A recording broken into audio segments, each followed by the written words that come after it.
mapagpalang araw sa ating lahat. Ang reflection po natin ngayon para sa gospel tungkol kay Lazarus at sa mayamang na lalaki ay nagbibigay diin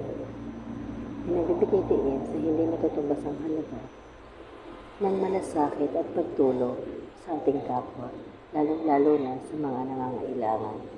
Ito rin ay nagsisilbing babala laban sa pagiging makasarili at pagpapabaya sa mga api o nangangailangan na may hirap sa ating paligid.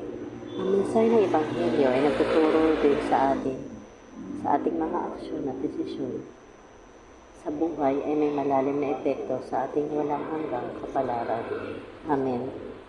Kung nagustuhan niyo po ang ating reflection ngayong araw na to, please share and like, and mag-iwan po kayo ng comment o yung reflection ninyo para sa gospel natin ngayong araw na to.